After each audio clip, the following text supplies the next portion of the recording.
History is often carved in stone, static and cold, preserving the faces of emperors in unyielding marble. But before the stone, there was flesh.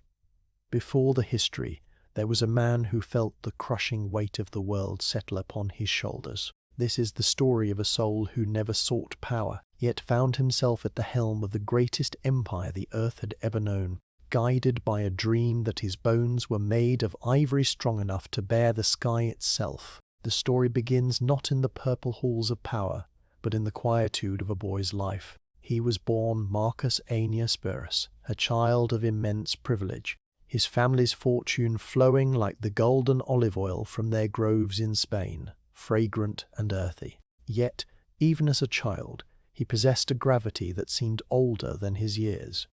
He was a creature of stillness in a city of noise. It was this stillness that caught the eye of the Emperor Hadrian, a man who saw everything. Hadrian, aging and perceptive, looked at the young boy and saw not just a future aristocrat, but a core of startling, crystalline honesty. He playfully nicknamed the boy Verisimus, the truest one. It was a name that carried a prophecy, a heavy expectation placed upon a child who preferred the company of books to the games of the arena. The turning point of his existence arrived in the year 138. Marcus was 17, standing on the precipice of manhood when the machinery of the empire turned its fast gears toward him. Hadrian, orchestrating the future from his deathbed, commanded a complex web of adoptions. Marcus was to be adopted by his uncle, Antoninus Pius, placing him directly in the line of succession. When the news was broken to him, there was no celebration. Historical accounts tell us that the young Marcus was appalled. He did not see a crown, he saw a cage. He was reluctant to leave his mother's villa, a sanctuary of lemon trees and sunlight, to enter the shadowed, treacherous corridors of the imperial palace. He knew, with a philosopher's intuition, that he was trading his freedom for a burden that would never lift. It was during these nights of uncertainty, on the very eve of his adoption, that a dream came to him, a vision so vivid it would stay etched in his mind for the rest of his days. In the silence of sleep, he found himself looking at his own body. He realized, with a sudden jolt of lucid wonder, that his shoulders were not made of flesh and bone. They were formed of solid, gleaming ivory. In the dream he tested them, placing heavy loads upon this new, strange substance. He found that they did not buckle. They were stronger than nature intended, capable of bearing weights that would crush a mortal man. He woke with the sensation of cool, polished strength lingering on his skin. It was a message from the depths of his own psyche. He was built for the burden. He possessed an inner architecture of ivory that would endure the coming storms. Armed with this hidden resilience, Marcus stepped into his role. But his transformation was not merely political, it was intellectual. In his youth, he had been trained by Fronto, the greatest orator of the age. Fronto loved Marcus, doting on him, teaching him the art of beautiful words, the flowery rhetoric that could sway senates and charm crowds. But as Marcus grew, a hunger for something substantial, something harder, took hold of him. He met Junius Rusticus, a Stoic philosopher who wore rough cloaks and spoke plain truths. Rusticus handed him a copy of Epictetus, and the world shifted. Marcus realized that rhetoric was merely painting with words, while Stoicism was the architecture of the soul. He began to dress simply, sleeping on the floor, shedding the softness of the court. Fronto was devastated, lamenting that philosophy had stolen his prize pupil, but Marcus had found his armor. He would need it. In the year 161, the moment of destiny arrived. Antoninus Pius died, and the Senate looked to Marcus. But in his first act as emperor, Marcus did something unprecedented, something that revealed the gentleness of his heart. He refused to rule alone. He demanded that his adoptive brother, Lucius Verus, be granted equal powers. For the first time, Rome had two emperors. It was a gesture of supreme fairness, a rejection of absolute power. Yet it was also a way to share the crushing weight he had foreseen in his dream. But the palace of life he tried to build was immediately besieged. The borders of the empire began to fray. The Parthians in the east, the Germanic tribes in the north. The world was closing in. And then came the invisible enemy, the plague. It swept through the legions and the cities, a tide of sorrow that darkened the sun. The streets of Rome, once filled with the clamour of commerce, fell silent. It was here, in the midst of catastrophe, that the ivory shoulders were tested. The empire was bankrupt, the treasury drained by war and sickness. Marcus, refusing to tax a population already bringing out their dead, made a decision that stunned the court. For 2 months, the Forum of Trajan was transformed into a grand, melancholy marketplace. Marcus emptied the imperial palace. He ordered the auction of his own life's luxury. Imagine the scene. The Emperor of Rome, standing quietly as the auctioneer's gavel fell, selling off the trappings of his station. Gold-embossed crystal goblets, silken robes spun in the Far East, gemstone-encrusted jewelry, even his wife's private finery, all of it, sold to the highest bidder to fund the defense of the realm. It was a humiliation to some, but to Marcus, it was a liberation. He was demonstrating to his people and to himself that the emperor was not the gold he wore, but the service he rendered. He stripped the palace bare to save the state, standing firm as the ivory of his dream, bearing the weight without complaint. Yet the physical toll was immense. The man beneath the purple was frail. He suffered from chronic chest pains and agonizing stomach ulcers that made eating a torture. His physician, the famous Galen, prescribed a daily remedy known as theriac. It was a thick, bitter syrup, complex and dark, containing a calculated dose of opium. Every day Marcus would take this medicine. It was noted that the poppy's essence sometimes made him drowsy, casting a haze over his afternoons, but without it, the pain would have shattered him. He ruled the world through a veil of managed suffering, his mind fighting to stay sharp while his body decayed. In the darkness of the campaigns, along the frozen banks of the Danube, he was not alone. His wife, Faustina, accompanied him, while the senators in Rome whispered rumors of her infidelity. Scandalous stories of gladiators and sailors. Marcus knew the truth of their bond. She lived in the camps with him, amidst the mud and the blood, earning the title Mater Castrum, Mother of the Camp. They shared a grief that was their own private kingdom. Of the 14 children born to them, they watched nearly all of them die. One by one, the lights of their lives were extinguished by fever and frailty. The man who ruled millions could not save his own infants. This constant companionship with death honed his philosophy. When he wrote, "Love your children as though they might not survive the night," he was not speaking in abstract metaphors. He was speaking from the hollowed-out center of a grieving father's heart, kissing his children good-night with the desperate tenderness of one who knows how fragile life truly is. As the years ground on, the wars did not cease. Marcus spent the last decade of his life not in the luxury of Rome, but in the grey, cold tents of the northern frontier. The wind howled from the Germanic forests, rattling the canvas walls of his quarters. It was here, in the deepest hours of the night, when the camp was asleep and the opium dulled the fire in his stomach, that he sought his only true conversation. He would light a single lamp, the flame flickering against the encroaching dark, and open his private notebooks. He did not write for an audience. He did not write for an audience. He did not write for history. He wrote for himself. The title on the scrolls was simply "Ta eis horton," to himself. In the quiet Greek of his education, he poured his soul onto the parchment. He told himself to be patient. He told himself that the clapping of crowds was merely the sound of waves crashing against a rock. He reminded himself that he was a tiny fragment of a vast rational universe. The world is change. Life is opinion.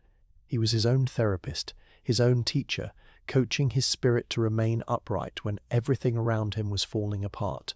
These writings, known to us now as meditations, were never meant to be seen by human eyes. They were the whisperings of a lonely man trying to keep his sanity in a world gone mad. The end came in the year 180, in the bleak outpost of Vindobona, which we now know as Vienna. The plague, the same invisible killer that had stalked his reign, finally came for him. He was 58 years old, his face lined with the geography of his burdens, his body exhausted. As he lay dying, his friends and generals gathered around, weeping for the loss of the noblest man they had ever known. But Marcus, true to the ivory strength of his dream, refused their pity. He looked at them with eyes that had seen too much, and whispered his final command, a dismissal of the self that was purely Stoic. "Do not weep for me," he said softly. "Think rather of the pestilence and the deaths of so many others." He covered his head as if to sleep, and the philosopher king slipped away into the great silence he had studied for so long. The ivory shoulders had carried the empire until the very last step, and now, finally, the weight was lifted. The candle in the tent was extinguished, but the words written by its light would burn on, surviving the collapse of Rome, surviving the rot of centuries, to whisper comfort to millions of souls yet unborn. The smoke from the extinguished candle drifts upwards, merging with the cold night air of the Danube, carrying the spirit of the last good emperor into the mists of time, leaving behind a legacy carved not in stone, but in the resilience of the human mind. To understand the weight that finally crushed the life from the emperor in that cold tent on the Danube, one must look back to a time before the frost, before the wars, and before the burden of the world settled upon him. The smoke from his extinguished candle drifts not just into the night air of Vindobona, but backwards through the currents of time, curling through the marble colonnades of a Rome at its absolute zenith, arriving at the cradle of a boy who never asked to be king. He was born Marcus Annius Verus on a bright spring day in April, in the year 121. The empire into which he arrived was a sprawling golden beast, fat with peace and seemingly eternal. His family was not of the imperial bloodline, but they were woven deeply into the fabric of Rome's immense wealth, their fortune built upon the rich, earthy foundations of Spanish olive oil and the red clay of brickworks. From his earliest breath, Marcus inhaled the scent of privilege, yet there was something in his nature that rejected the soft silken excesses of his station. Even as a child, he was possessed of a strange, quiet gravity. While other boys played at war or chased the spectacles of the chariot races, Marcus seemed to be listening to a distant, serious music. It was this solemnity that caught the sharp, predatorial eye of the Emperor Hadrian. Hadrian, the great traveller, the builder of walls, was a man who saw everything, and in this small, serious boy he saw a mirror of something rare. He watched the boy's refusal to lie, his inability to wear the social masks required of the Roman elite. Amused and impressed, Hadrian played with the boy's name, Verus, which means true. He began to call the child Verissimus, the truest. It was a nickname that was both a compliment and a curse, for it marked the boy out. It was the first bar of the gilded cage sliding into place. The court of Hadrian was a dangerous, glittering web of intrigue, yet Marcus moved through it untouched, protected by this armor of radical honesty. But the gods, or perhaps just the machinery of the state, had designs on him that went beyond mere favor. The path to the throne was paved with a peculiar, prophetic dream that visited Marcus in the quiet of the night, long before he wore the purple. In this dream, which the historians would whisper about for centuries, Marcus looked down at his own body. He expected to see the flesh and bone of a mortal youth, frail and yielding. Instead, he saw that his shoulders had been transformed. They were no longer made of skin and muscle, but of ivory gleaming white and impossibly hard. In the dream, he tested them, rolling the joints, feeling the cool, smooth weight of the material. He found that they were stronger than anything human, capable of bearing loads that would crush a normal man. It was a terrifying vision, a premonition that he was being hardened, calcified into a monument, turned into something that existed solely to carry a weight. That weight arrived on a day in 138 AD, when Marcus was just 17 years old.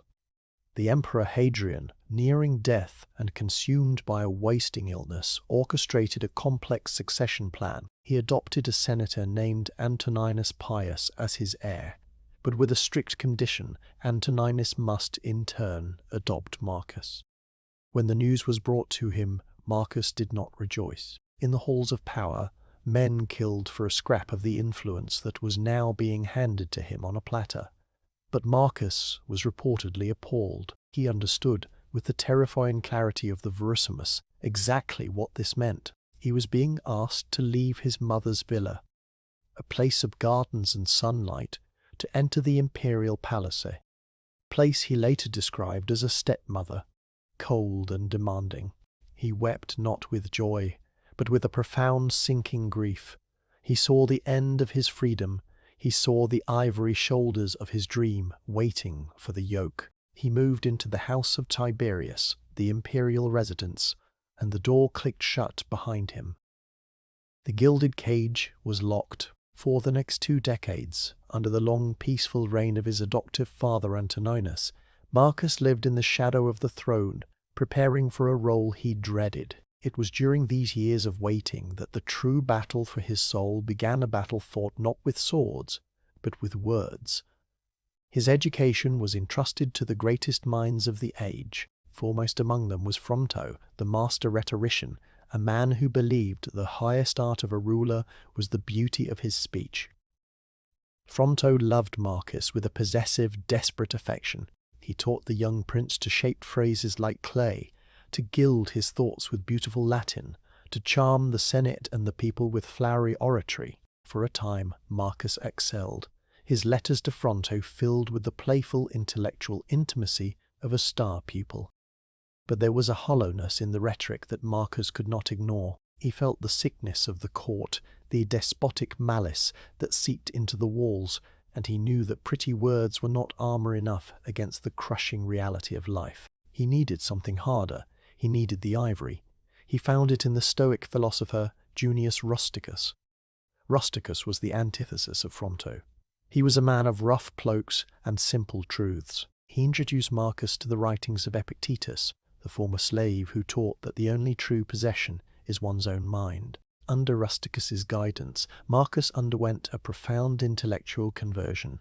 He turned away from the golden tongue of rhetoric and embraced the severe discipline of Stoicism. To the horror of the court, the heir to the empire began to sleep on the bare floor. He wore the rough, woolen cloak of a philosopher. He began to practice the denial of the self. Fronto was devastated, writing letters that dripped with the pain of a lover spurned, lamenting that philosophy had stolen his prized pupil.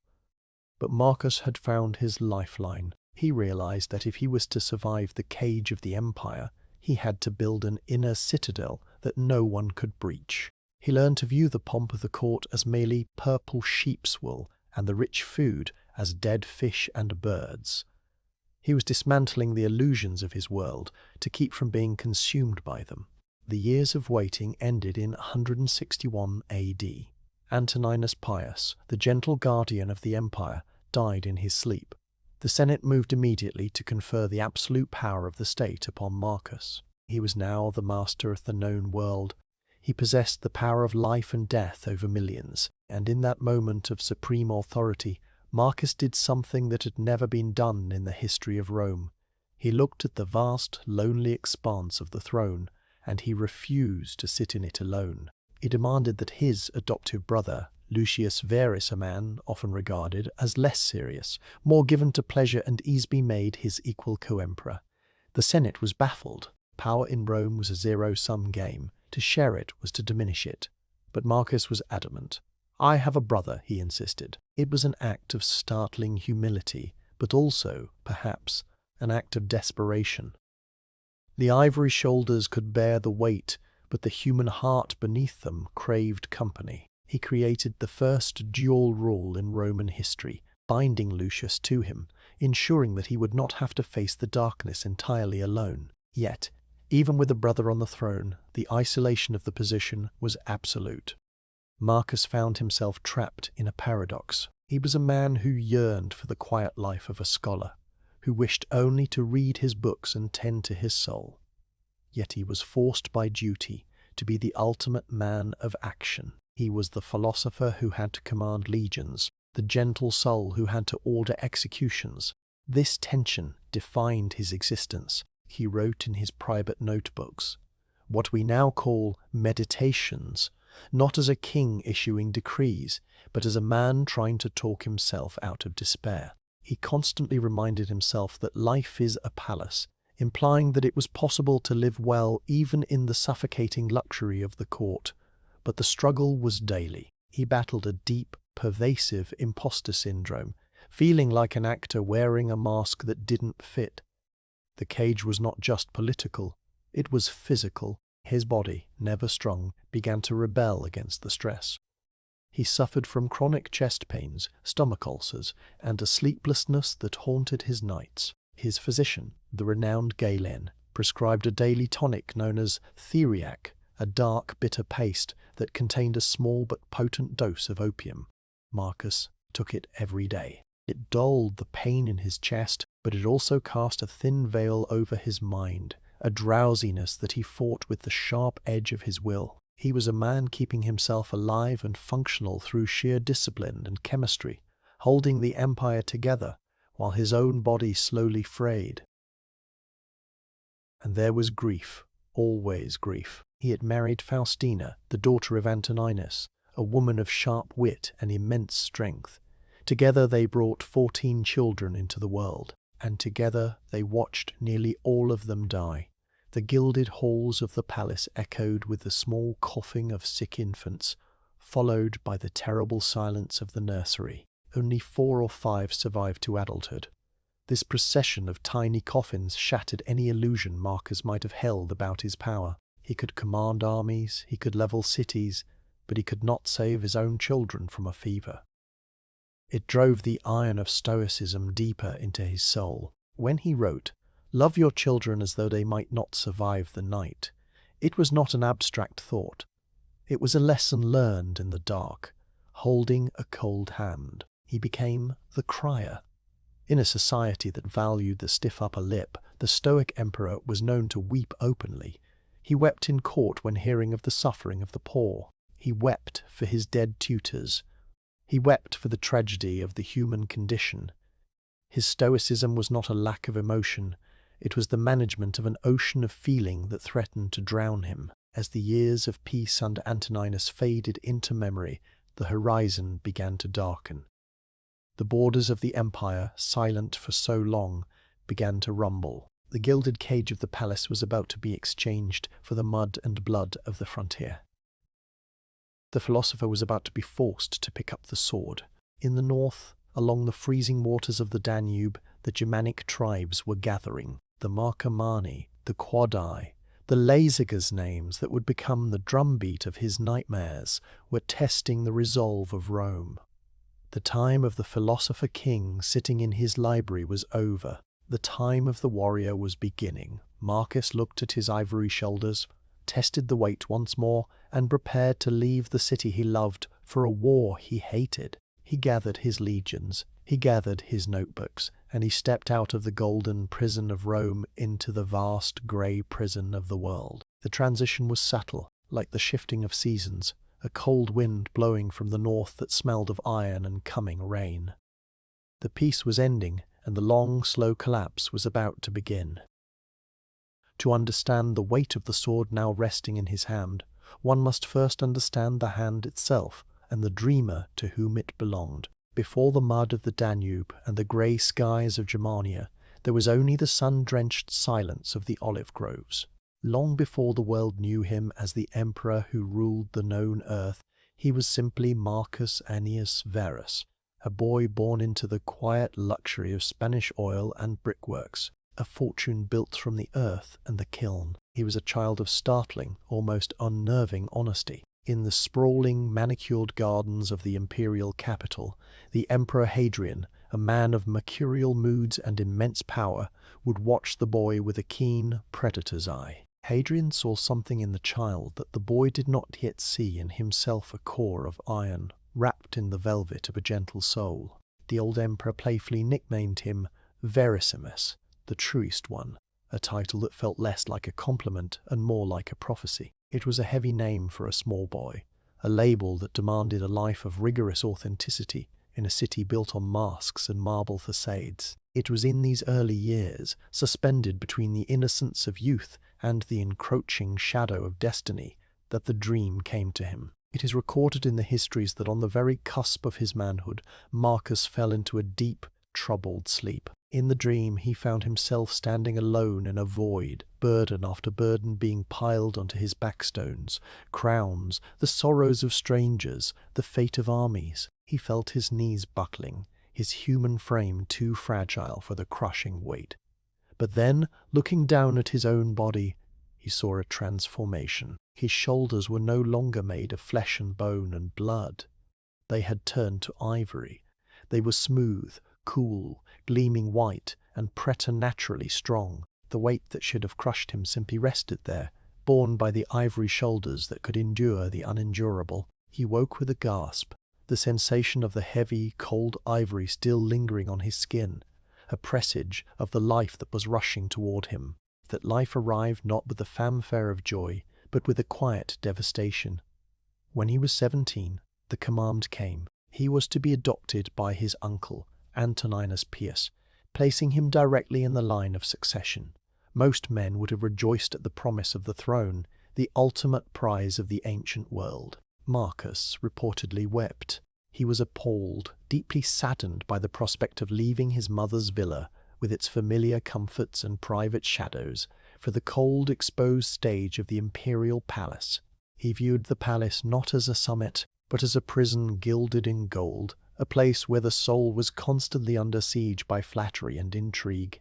Yet he went. He walked into the trap of power because duty demanded it. In those long waiting years, before the crown fully settled upon his brow, a war began within his mind, a war far more significant than any he would later fight against the barbarians. It was a battle for his own identity.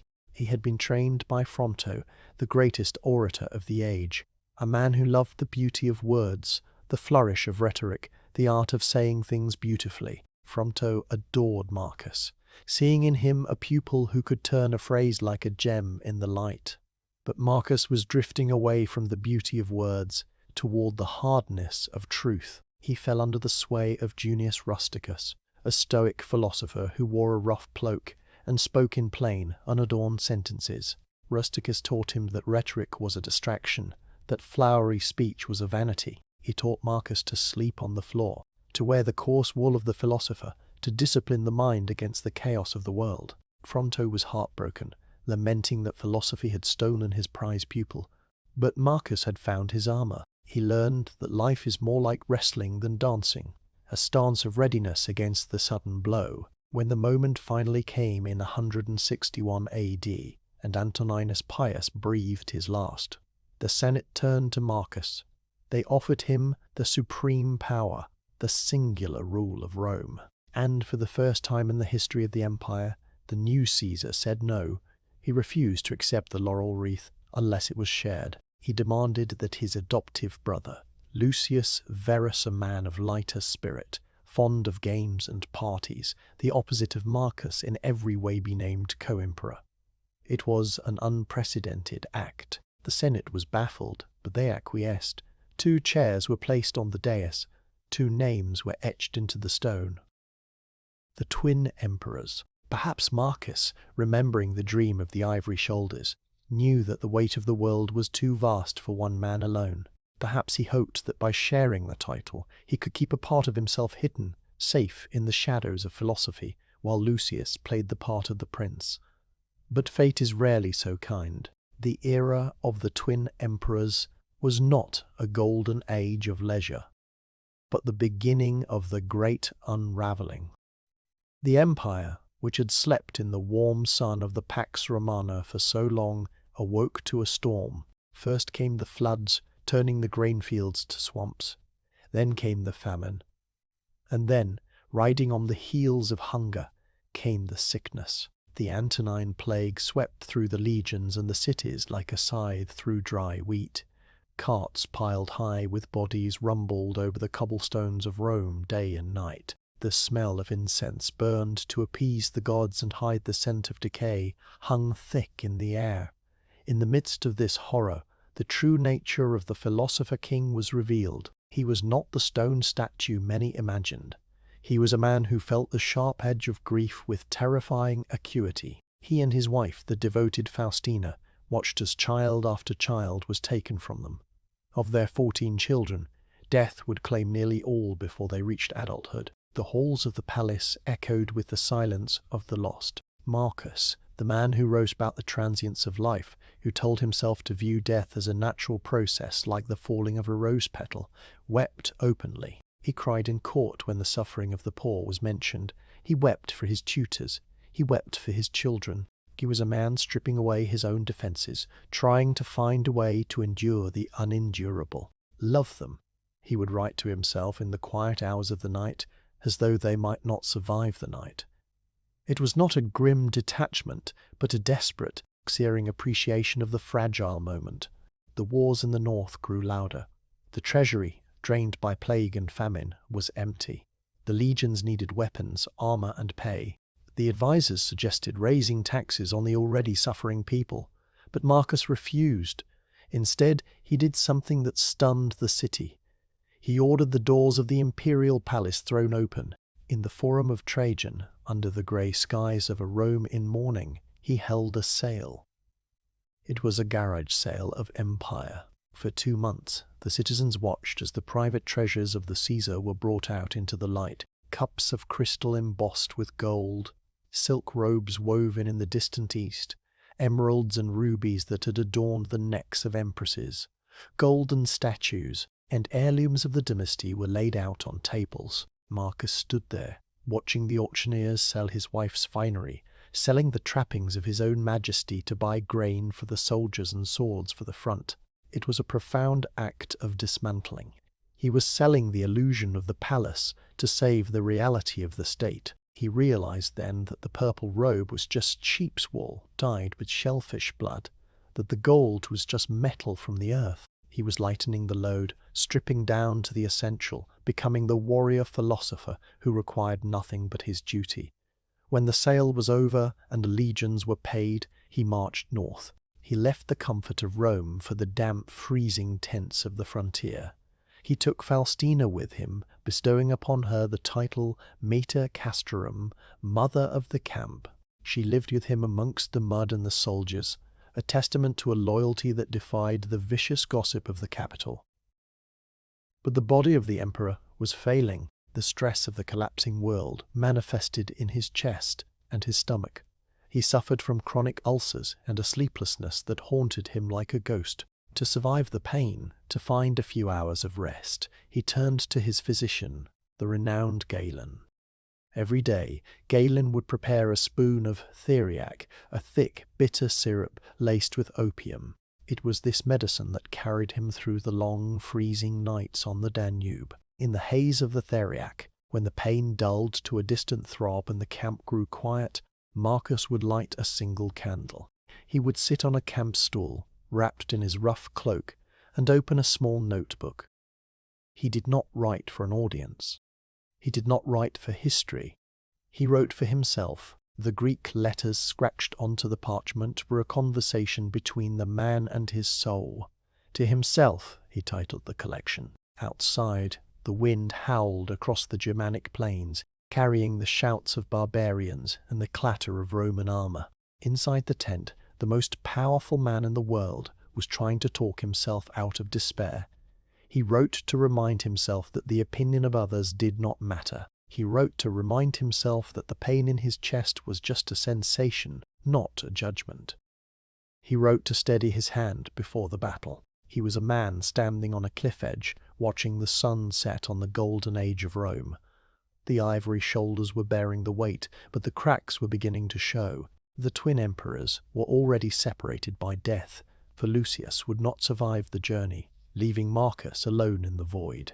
As the snow began to fall on the camp at Vindobona, covering the blood-soaked earth in a blanket of white, the philosopher laid down his pen. The ink was still wet, gleaming in the candlelight like the dark waters of the river outside. The silence of the winter was heavy and absolute, a silence that seemed to be waiting for something or someone. The candle flickered in the draught, casting long, dancing shadows against the canvas walls, shadows that looked like the ghosts of the past gathering to welcome him.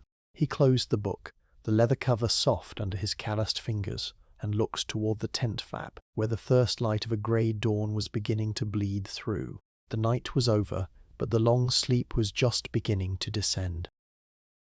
The dawn that broke over the camp at Vindobona was pale and sickly, filtering through the canvas of the imperial tent to illuminate the face of a man who had lived 1,000 lifetimes in the span of one. Though the snow lay thick and silent outside, Marcus's mind drifted back from the banks of the Danube, carried by the fever in his blood, to the marble streets of Rome, where the nightmare had truly begun. It was a memory that refused to fade, etched into his soul more deeply than any philosophy he had penned in his quiet hours.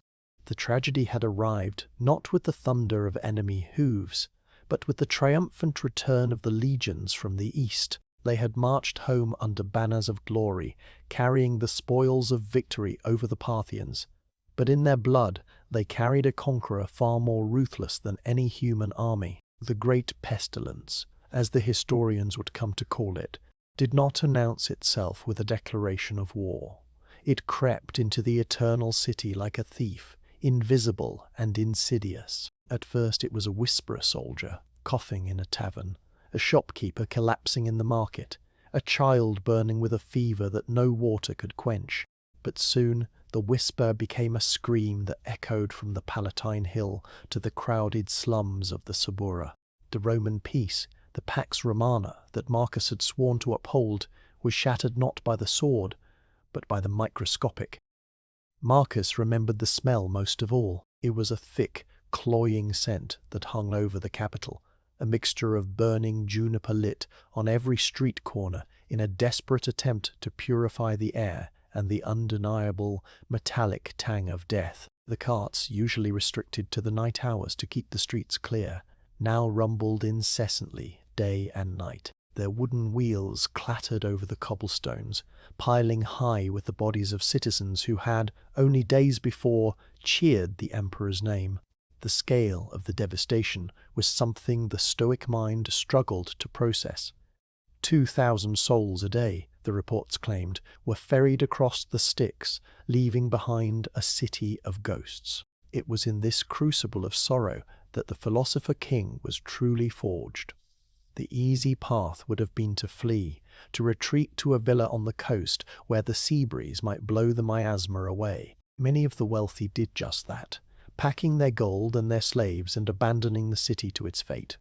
But Marcus stayed. He walked the streets not as a god, but as a man, his face masked against the smoke, attending the funerals of the common people, weeping openly when the grief became too heavy to bear.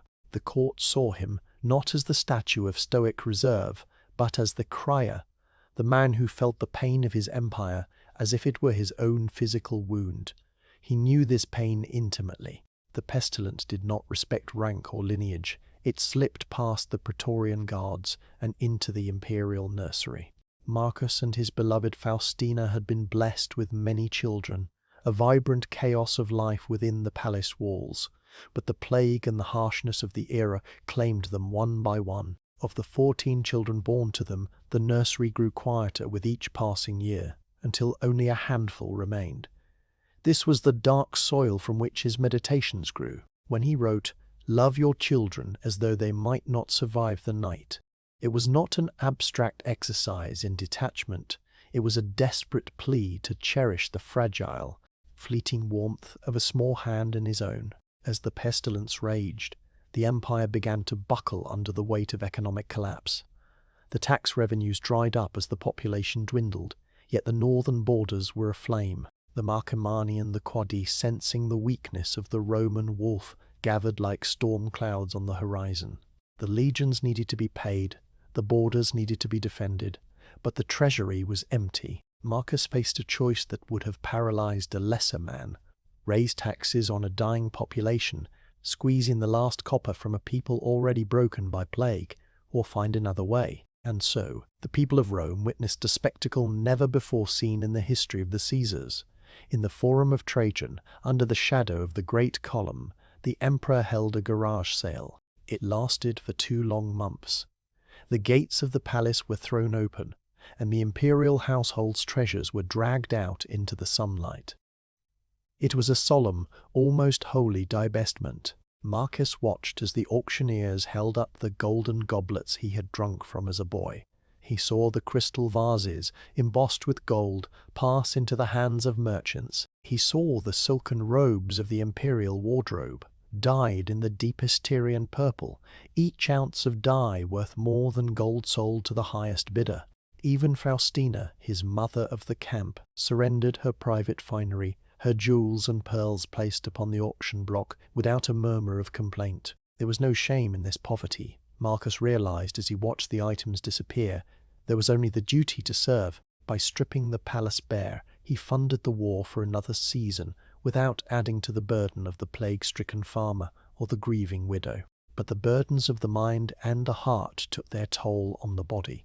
As the years of war dragged on, shifting from the plague-ridden streets of Rome to the freezing forests of the Danube, Marcus's health began to fail. The damp cold of the river camps gnawed at his joints, and a chronic pain in his chest and stomach made sleep an elusive stranger. His physician, the renowned Galen, prepared a daily remedy to keep the emperor functioning. It was a dark, bitter paste known as theriac, a complex mixture of ingredients that included a precise dose of opium. Each evening, as the sun dipped below the jagged tree line of the barbarian lands, Marcus would take the spoon from Galen's hand. The medicine was a double-edged sword. It dulled the sharp edges of his physical agony, allowing him to breathe without wincing. But it also cast a veil over his mind. In the quiet hours of the night, when the camp was asleep and only the pacing of the sentries marked the time, Marcus would drift into a state between waking and dreaming. The opium made him drowsy, his thoughts detaching from the immediate concerns of logistics and supply lines, floating instead toward the eternal. It was in this twilight state, by the flickering light of a tallow candle, that he opened his notebooks. He did not write for an audience. He wrote to save his own sanity. He wrote to talk himself down from the ledge of despair. "Life is warfare and a stranger's sojourn," he scratched onto the parchment, the Greek letters forming a lifeline. He reminded himself that the applause of the crowd was nothing but the clapping of hands, that fame was smoke, and that the only thing that mattered was the integrity of his own mind. He wrote to the boy he had once been, the Verissimus, who had dreamed of ivory shoulders, telling him that the shoulders had held, even if they were now bowing under the weight. The ink stained his fingers, just as the mud of the camp stained his philosophical cloak. He wrote of the river that flowed endlessly, a metaphor for time that swept away all things emperors, slaves, wars, and plagues. He realized, with a clarity that pierced through the opium haze, that he was not fighting to save Rome forever. Rome too would one day fall. He was fighting simply to do his part in the great, weaving tapestry of the cosmos, to stand his ground until the weaver cut the thread. And now, the thread was fraying. The date was the 17th of March, in the year 180 The plague, which he had fought for so long, which he had survived when it took his brother Lucius, had finally come for him in the winter quarters at Vindobona. The fever was a heavy blanket, warmer than the furs piled atop him. He could feel the fluid in his lungs, the rattle of the breath that signaled the end. His friends and generals gathered around the cot, men who had seen him lead them through the rain and the mud, men who had seen him sell his crown jewels to pay their wages. Their hardened faces were cracked with sorrow, tears tracing lines through the dirt on their cheeks. They looked at him as if the sky were falling, as if the sun itself were being extinguished. Marcus looked at them, his eyes heavy but clear. The fear of death, which he had spent a lifetime dissecting and dismantling in his journals, was absent. There was only a quiet acceptance, a recognition of a guest he had been expecting for a long time. He summoned the strength for one last lesson, one final act of guidance. "Do not weep for me," he whispered, his voice a dry rustle like autumn leaves. "Think rather of the pestilence and the deaths of so many others." He gestured weakly to the tent flap, toward the world outside that would go on without him. "Go to the rising sun," he told the weeping guard who stood at the foot of his bed, "for I am setting." The pain began to recede, replaced by a vast, expanding silence. The cold at the Danube faded, the smell of the campfires drifted away, and the weight of the purple cloak slipped from his shoulders. The ivory shoulders which had borne the empire, the plague, the grief, and the war finally relaxed. The pen had been laid down. The book was closed. Marcus Annius Verus, the Trust, closed his eyes, and the philosopher king drifted into the only peace that Rome could never offer him. The long winter was over, and the history of the world turned a page, leaving the golden age behind in the dark. But to understand the silence that finally descended upon the tent in Vindobona, to truly grasp the weight of the burden that had just been lifted, one must travel back against the current of time. We must drift away from the frozen Danube, away from the grey skies of the northern frontier, and return to the sun-drenched hills of Rome, where the story began, long before the winter set in. For the man who died a weary soldier had been born a child of immense golden privilege, and his journey was not a climb toward power, but a slow, deliberate descent into duty. The world knew him as Marcus Aurelius, but in the marble halls of his youth, amidst the scent of crushing olives and the dust of Spanish brickworks that built his family's fortune, he was simply Marcus Annius Verus. He was a boy of startling stillness. While other children chased hoops through the streets or played at being gladiators with wooden swords, Marcus watched the world with solemn, heavy eyes. There was a gravity in him, a precocious honesty that caught the attention of the Emperor Hadrian himself. Hadrian, the great traveller, the builder of walls, saw something in the serious boy that transcended lineage. He saw a soul that could not lie. In the quiet corridors of the imperial villa, Hadrian would rest his hand on the boy's head and call him not Verus, but Verissimus, the Trust. It was a nickname, but it was also a sentence. It marked him. It singled him out. And in the complex machinery of Roman succession, being noticed by the emperor was rarely a gift.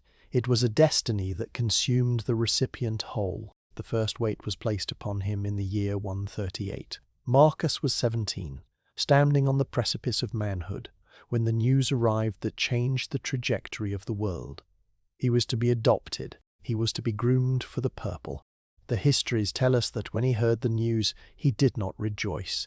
There was no celebration, no feasting. Instead, Marcus was appalled. He was deeply saddened. He loved the quiet life of his mother's villa. He loved his books and his solitude. The call to the imperial palace felt to him not like an elevation, but like an imprisonment. He moved from his home to the house of Tiberius, with the reluctance of a man walking to the gallows, knowing that his private self was being sacrificed on the altar of the state. It was during these nights of transition, restless and filled with the anxiety of the future, that he had the dream. It was a vision that would haunt him for the rest of his life, a subconscious manifestation of the role he was forced to play. In the dream, he looked at his own body, and he saw that his shoulders were not made of flesh and bone. They had turned to ivory. They were solid, white, gleaming, and terrifyingly hard. When he tested them, he found they could bear weights that would crush a mortal man. He woke in the dark, breathing the cool air of Rome, understanding the prophecy. He had been given ivory shoulders because the burden he was about to carry, the entirety of the known world, would require something stronger than human skin. This strength was tested not by the joys of rule, but by the slow, grinding erosion of the soul that came with it. As the years turned, the boy became a man, and the man became a student of two warring paths. There was Fronto, the master of rhetoric, who taught him the beauty of words, the art of the speech, the flowery dance of Latin oratory. And then there was Junius Rusticus. Rusticus brought him the simple style. He brought him stoicism. Under Rusticus, Marcus experienced a conversion of the spirit. He learned to look at the purple robes of the court and see only sheep's wool dyed in shellfish blood. He learned to look at the finest wine and see only the juice of a grape.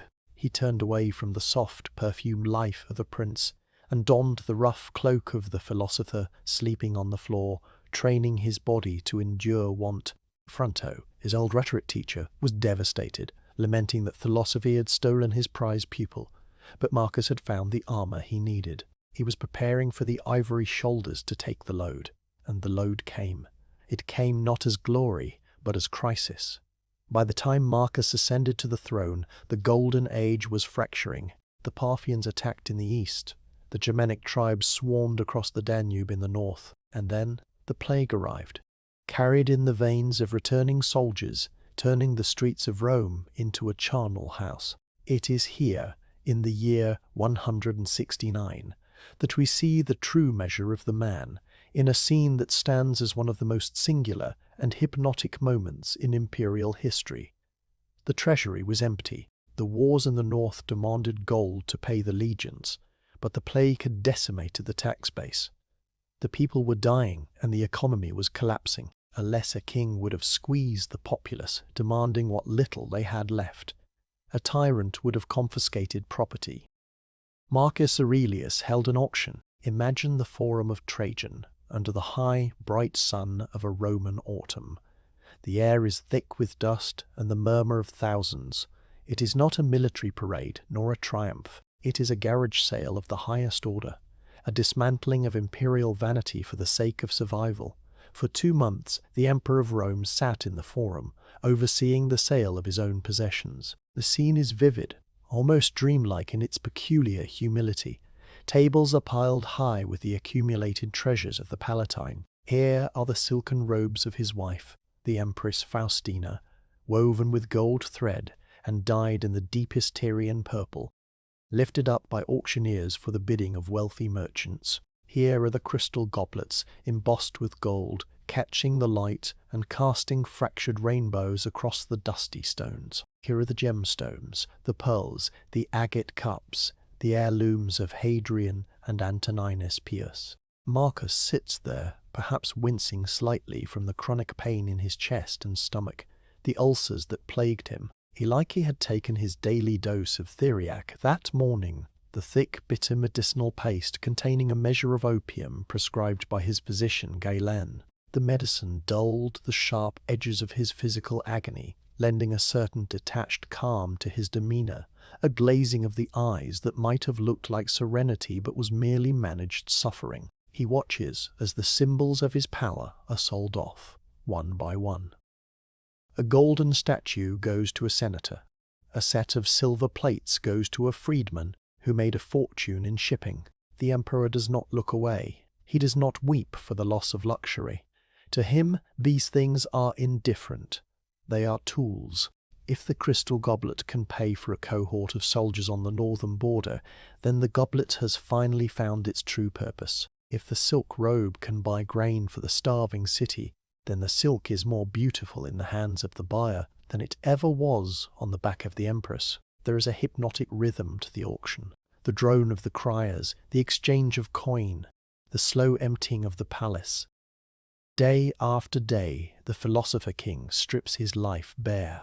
He is proving to Rome and to himself that the strength of the empire lies not in its gold, but in its will. He is demonstrating the lesson of the ivory shoulders, that to carry the world one must be willing to shed everything else. The crowds watch him with a mixture of awe and confusion. They are used to emperors who hoard, who build, who consume. They have never seen an emperor who subtracts. But Marcus, in his opium-dusted calm, understands that he is not just raising funds. He is enacting a philosophy. He is showing them that life is a palace that can be built anywhere, even in the absence of things. He is teaching them that the only true possession is the mind itself. As the weeks passed and the auction concluded, the palace stood echoing and empty, stripped of its finery. The treasury was replenished. The legions could be paid. The war could be fought. Marcus rose from his chair in the Forum, his duty done, his home barren. He did not know it then, but this stripping away of comfort was merely the preparation for the final act. The luxury was gone, and soon the peace would follow. He would leave Rome shortly after. He would leave the empty palace for the mud and the rain of the military camps. He would trade the auctioneer's gavel for the sword, and the silence of the study for the roar of the Marcomannic wars. But he did not go alone. He took with him the one thing he could not sell, the one thing that no bidder could buy. He took his notebook. He took the blank parchment on which he would write, by candlelight in the damp tent, the thoughts that would outlast the empire itself. He went toward the north, toward the Danube, toward the long darkness, and as the city of Rome faded behind him, disappearing into the haze of the horizon, the emperor turned his face toward the storm. The ivory shoulders settled under the weight of the cloak, ready to bear the cold that was to come. The auction was over. The war for the soul of the world was about to begin. The road stretched out, grey and unforgiving, winding its way toward the wild forests, where the trees grew thick, and the enemies of Rome waited in the shadows.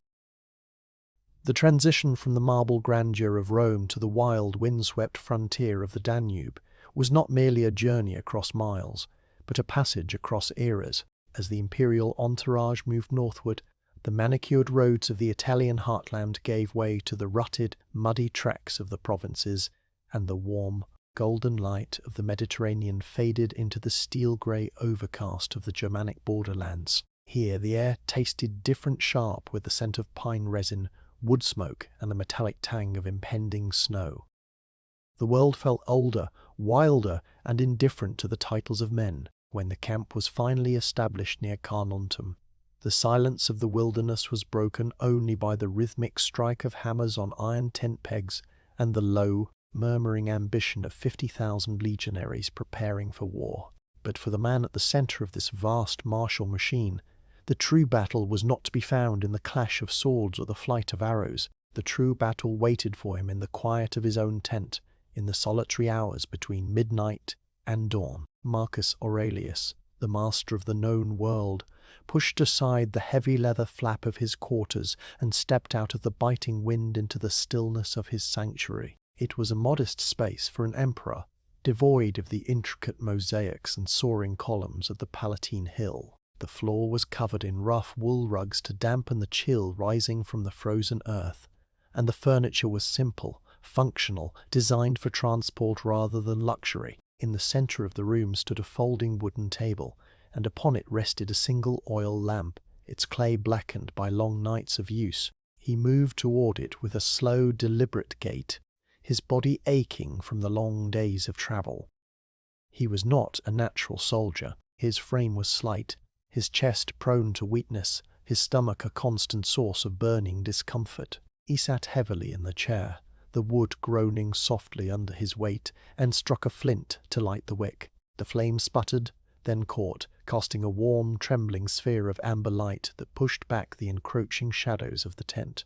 This was his kingdom now, not the sprawling empire that stretched from the sands of Syria to the mists of Britain, but this small, illuminated circle of clarity amidst the darkness. As he stared into the heart of the flame, the emperor's mind drifted back through the corridors of time, seeking the boy he had once been before the purple cloak had been draped across his shoulders. He remembered the sun-drenched olive groves of his family's estates in Spain, where the air was thick with the smell of pressed oil and heated brick. He had been Marcus Annius Verus then, a boy of startling serious intensity. He remembered the touch of a hand on his head, the Emperor Hadrian, a man of immense power and terrifying intellect, who had looked down at the serious child and smiled, calling him not Verus, but Verissimus, the truest. It was a strange burden, to be known for truth in a world built on pleasant fictions. Hadrian had seen something in him, a capacity for endurance that Marcus had not yet recognized in himself. That recognition had come later, in the form of a dream that still haunted him on these cold northern nights. It was the dream of the ivory shoulders. He closed his eyes, recalling the vivid sensation of that slumbering vision from his youth. In the dream, he had looked at his own body and found that his shoulders were no longer made of flesh and bone, but of solid, gleaming ivory. They were lustrous, smooth, and terrified him with their unnatural appearance. But when the crushing weight of the world was placed upon them, he found that the ivory did not crack. It did not bleed. It held. It was a prophecy of the life to come, a promise that he would be asked to carry what ordinary men could not, and that he would find the strength only in the bearing of it. That strength had been tested the very day his boyhood ended. The memory was as sharp as the winter wind outside, the year 138, the news that he had been adopted by Antoninus Pius, legally moving him into the direct line of succession. The historians would write of his glory, but Marcus remembered only the grief. He had been appalled, saddened, torn from the quiet life of his mother's villa to be imprisoned in the gilded cage of the palace.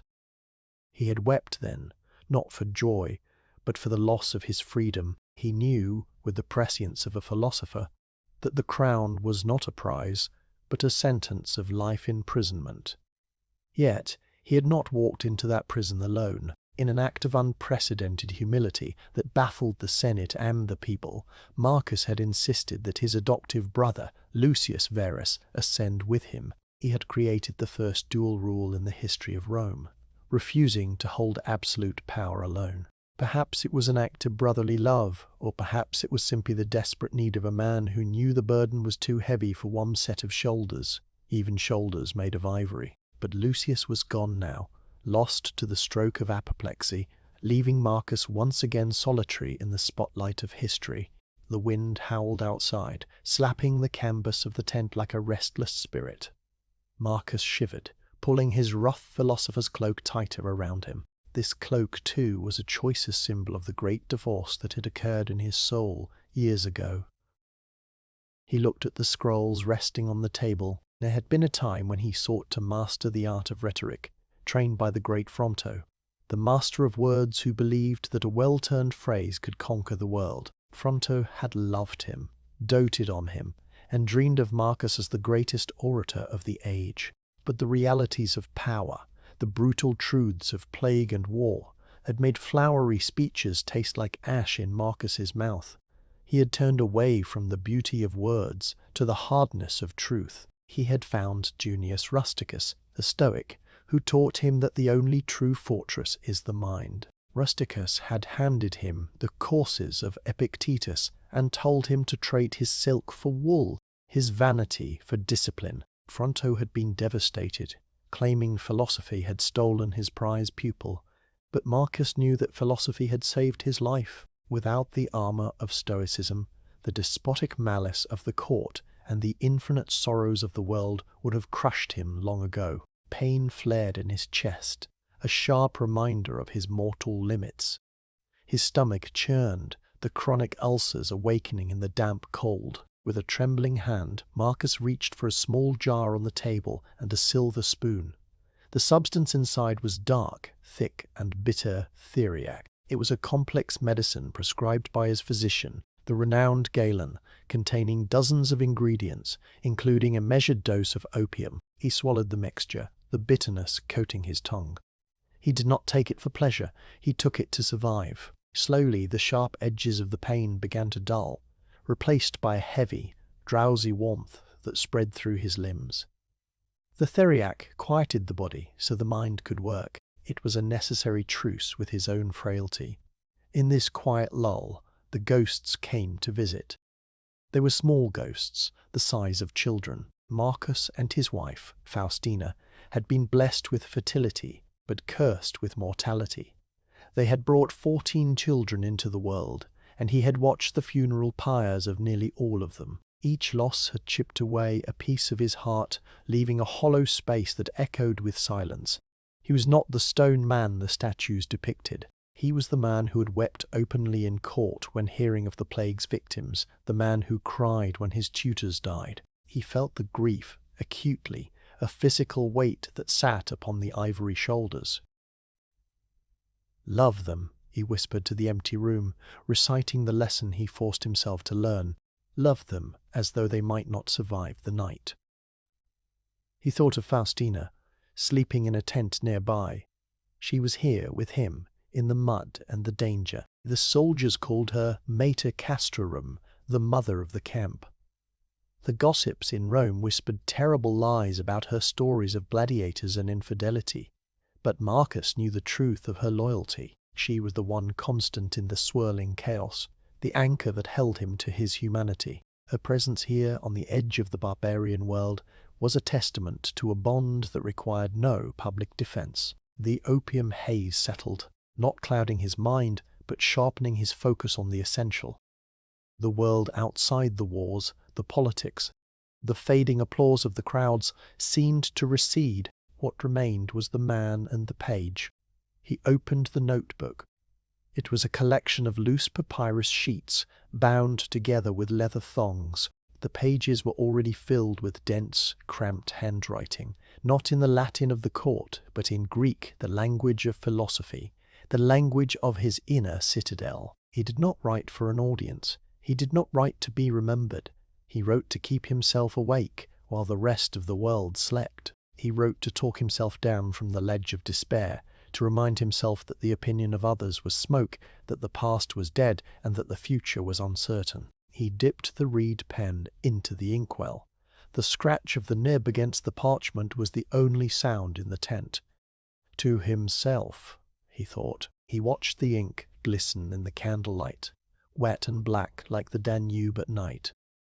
He began to form the letters, carving out a sanctuary of logic in a universe of chaos. He wrote about the transience of all things. He wrote about the emperor and the slave becoming equal in the dust. He wrote about the imperial garage sale he had held in the Forum, selling off the jewels and silks to fund this very war, stripping the empire of its vanity to preserve its existence. Life is warfare, he wrote, the Greek letters flowing smoothly, and a stranger sojourn, and after fame is oblivion. The sentiment was bleak, yet the act of writing it was deeply comforting. By naming the darkness, he took away its power. By acknowledging that he was but a small wave in the ocean of existence, he freed himself from the anxiety of trying to control the tides. The candle burned lower, the pool of melted wax threatening to drown the wick. Outside, the wind shifted, carrying the faint, rhythmic sound of the sentries changing guard. The night was turning toward morning. The truce of the writing desk would soon end, and the demands of the purple cloak would return. The generals would arrive with their maps, the messengers with their reports of barbarian movements in the forests, the endless administration of a collapsing world. But for now, there was still a moment of peace. Marcus watched the flame flicker, dancing on the edge of extinction, much like the empire itself. He did not blow it out. He let it burn, a defiant spark against the encroaching vastness of the northern night. He set down the pen, the ink drying on the page, preserving the thoughts that he believed would die with him. He closed the notebook, his fingers brushing against the rough texture of the cover. The ivory shoulders settled, accepting the weight of the coming dawn. He was ready. The philosopher receded, and the emperor rose from the chair, preparing to step out of the tent and into the storm that awaited him, where the history of the world would be written not in ink, but in blood. The heavy canvas of the tent flap parted, not with the sharp snap of a soldier's entry, but with a slow, deliberate rustle that heralded a different kind of presence. Marcus turned from the dying embers of his brazier, his eyes adjusting from the microscopic focus of his philosophy to the macroscopic reality of his command. Standing there, silhouetted against the greying light of the Danube dawn, was a figure wrapped in heavy wool, yet bearing a posture of regal grace that no amount of rough frontier clothing could disguise. It was Faustina. Here, on the edge of the known world, she was not merely the Empress Annia Galeria Faustina the Younger, a distant image stamped onto coins in far-off Rome. She was something far more visceral, far more vital. She was the Mater Castrarum, the mother of the camp, while the Senate whispered in the marble corridors of the capital, trading salacious rumors and inventing scandals about gladiators and sailors to fill the bored silence of their safety. Faustina walked the muddy thoroughfares of the northern front. She had chosen the biting wind of Pannonia over the perfumed gardens of the Palatine, bringing the heart of the empire to the place where it was bleeding. She moved into the circle of warmth provided by the brazier, her face illuminated by the fading orange glow. The lines of fatigue were visible around her dark eyes, mirroring the exhaustion etched into Marcus's own features. They were a mirror to one another, two souls aged not only by time, but by the sheer weight of the atmosphere they were forced to breathe. In the silence of the tent, the air felt heavy with the unsaid. a quiet communion that required no rhetoric. Marcus watched her hands as she reached for a heavy iron kettle near the fire. They were hands that had once worn the heaviest jewels of the dynasty, rings of sapphire and emerald that signaled dominion over land and sea. But those jewels were gone now. The memory washed over Marcus, sudden and vivid. The great auction in the Forum of Trajan, months ago. The treasury had been empty, drained by the pestilence that turned the streets of Rome into a charnel house, and by the ceaseless hunger of the legions for pay and bread. He remembered the look on Faustina's face when he had proposed the unthinkable, to sell the imperial finery to fund the war against the Marcomanni.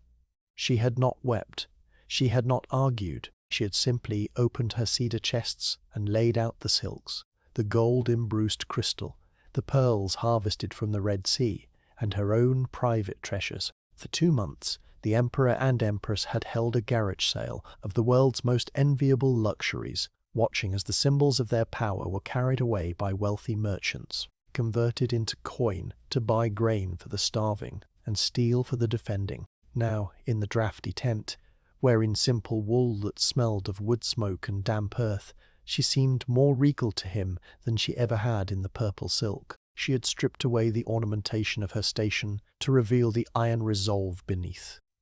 Faustina poured a cup of warm spiced wine and set it on the rough-hewn table beside his notebooks. Her gaze fell upon the Greek script, the ink still fresh. She knew what he wrote in the deep watches of the night. She understood the demons he fought, for she fought them too. They were bound together by a tragedy far deeper than the war, a silent, ghostly lineage that followed them wherever the standards of the legion marched. They had brought 13, perhaps 14 children into the world, and they had watched the torches of the funeral processions burn for nearly all of them. The nursery of the imperial palace was a place of echoing silence, a marble garden where life bloomed and withered with terrifying speed.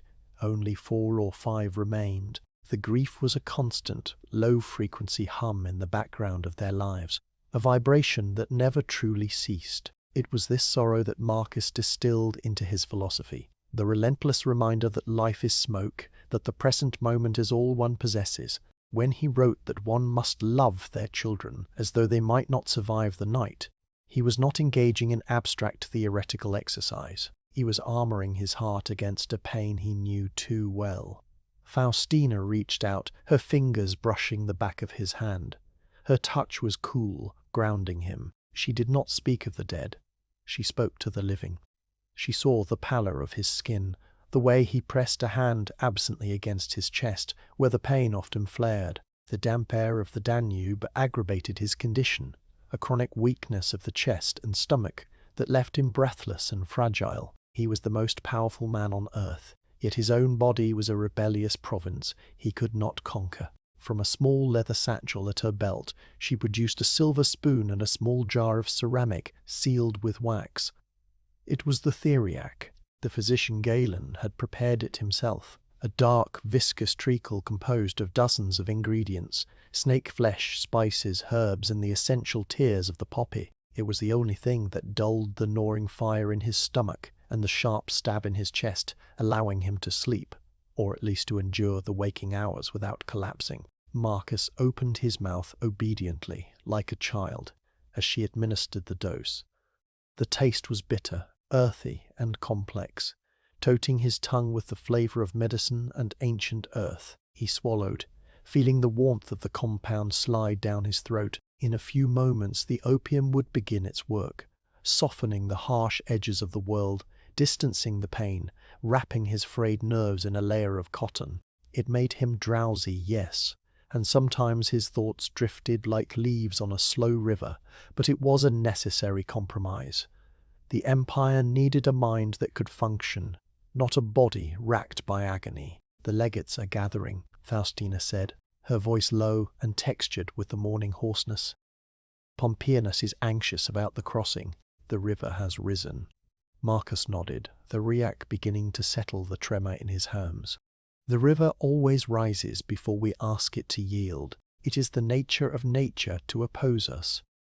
And it is the nature of the legions to complain until they see you," she replied, a faint, weary smile touching her lips.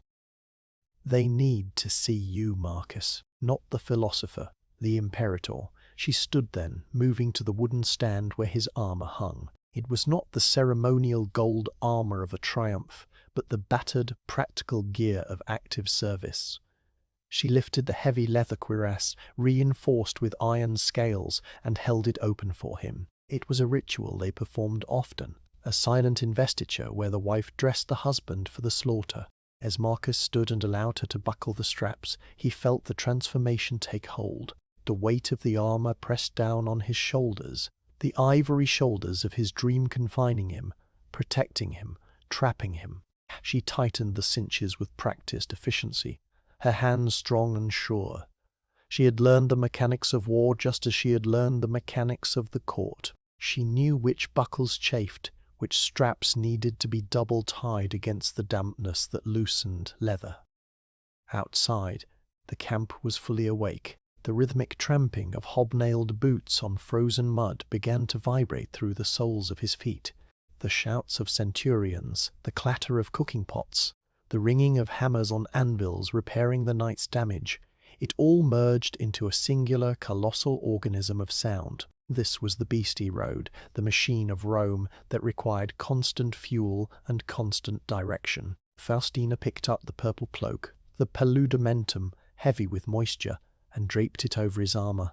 She pinned it at his shoulder with a golden brooch, her eyes meeting his one last time before the curtain of his public persona fell completely into place. In her gaze he saw the reflection of his own stoicism, but also a fierce, protective fire. She was the only one who knew the man beneath the purple. She was the witness to his frailty, the keeper of his grief, the partner in his endless, exhausting duty. "Go," she whispered, smoothing the wool over his chest. "Be what they need." She did not kiss him. Such gestures were for softer times and softer places. Instead, she pressed her palm flat against the center of his chest, over his heart, for a single heartbeat. It was a transfer of strength, an anchoring. Then she stepped back, fading into the shadows of the tent as the servant of the empire, the mother of the camp, preparing to attend to her own duties, the tending of the sick, the managing of the household in the mud, the weaving of stability in a world unraveling. Marcus turned from her, the drug humming quietly in his blood, dulling the ache in his stomach. He reached for his sword, strapping it to his hip. The philosopher who had written by candlelight was gone, tucked away in the leather satchel with the notebooks. The man who remained was hardened, encased in iron and wool, his face a mask of calm determination. He stepped toward the tent flap, pushing it aside. The cold air rushed in, biting and sharp, carrying the scent of thousands of unwashed men, of horses, of wet iron, and the foreboding smell of the river. The noise of the camp surged like a physical wave. He stepped out onto the raised wooden platform of the praetorium, and the grey light of the Germanic morning swallowed him whole. Below him, in the mist that clung to the valley floor, the legions were assembling. A sea of helmets glinted dully, row upon row of silent, waiting men. They looked up as he emerged, a ripple of movement passing through the ranks. They did not cheer. They were too tired, too seasoned for performative noise. Instead, there was a shifting of weight, a straightening of spines, a collective intake of breath. The old man was awake. The emperor was watching. Marcus gripped the wooden railing of the platform, his knuckles white against the dark wood. He looked out past the soldiers, past the palisades, toward the dark, brooding line of the forest on the far bank of the Danube. Somewhere in those trees, eyes were watching him back. The enemy was awake too. The truce of the night was over. The day had begun, and with it the endless grinding work of holding back the end of the world. The wind that rolled off the dark waters of the Danube carried the scent of pine resin and wet iron, a chill that seeped through the heavy wool of his imperial cloak and settled deep within his bones. It was a cold that felt ancient, a physical manifestation of the burden he had carried for nearly 2 decades. Standing there, gripping the rough timber of the railing, Marcus felt the weight of the purple robe, not as a symbol of majesty, but as a leaden yoke. It was a sensation he had known would come, one foretold to him in the strange, silent landscape of a dream he had dreamt as a boy, long before the grey hairs had claimed his beard. He closed his eyes against the biting wind, and for a moment the Germanic frontier dissolved. The shouts of the centurions and the stamping of hooves faded into the velvet silence of memory. He was 17 again, standing in the sun-drenched atrium of his mother's villa, the air sweet with the fragrance of rosemary and heated stone. That was the night the dream had come to him, the night his life had been stolen by the whims of an emperor. In the dream, he had looked at his own body, expecting to see the soft, unblemished skin of a wealthy senator's son, but instead he saw that his shoulders were made of ivory. They were gleaming, polished, and terrifyingly solid. When he tested them, pressing down with imaginary burdens, he found they did not break. They were designed to bear a weight that would crush a mortal man. He had woken from that dream, not with relief, but with a heavy, prophetic dread. He had been born Marcus Annius Verus, a child of olive oil and brickworks, heir to a Spanish fortune that smelled of the earth and the kiln. He was a boy who loved the quiet corners of libraries and the dusty light of philosophy, not the sharp edges of power. The Emperor Hadrian, a man of terrifying intellect and mercurial moods, had seen something in the boy during those early days in Rome. Hadrian had looked into Marcus's eyes and called him Verissimus, the truest. It was a nickname that felt less like a compliment and more like a sentence, a binding contract that demanded an honesty the world rarely forgave. The memory shifted, drifting like smoke. He remembered the day the news arrived, the day the ivory shoulders were put to the test. It was the year 138. Hadrian, fading and frail, had orchestrated a succession plan of intricate complexity. Marcus was to be adopted by his uncle, Antoninus Pius, and groomed for the throne. When the messengers brought the decree, the young Marcus did not rejoice. He did not smile. The historians would later write that he was appalled, that he wept openly, terrified by the despotic malice of court life. He was being evicted from the sanctuary of his mother's home and cast into the cold, marble labyrinth of the Palatine Hill. He knew even then that to be emperor was to be a prisoner in a cell that encompassed the entire world. He opened his eyes on the platform, the grey light of the Danube washing over him once more. He looked down at his hands, now weathered and spotted with age.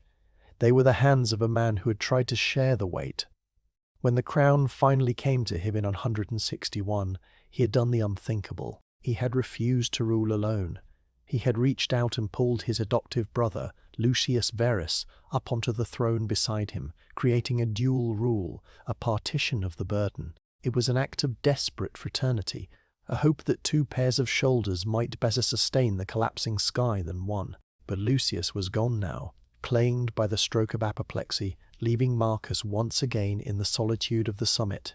A sharp pain bloomed in his chest, a familiar companion that lived beneath his ribs. It was accompanied by the gnawing ache of the ulcers that plagued his stomach, a fire that flared whenever the stress of the campaign tightened its grip. He reached into the leather pouch at his belt, his fingers brushing the small ceramic jar of theriac.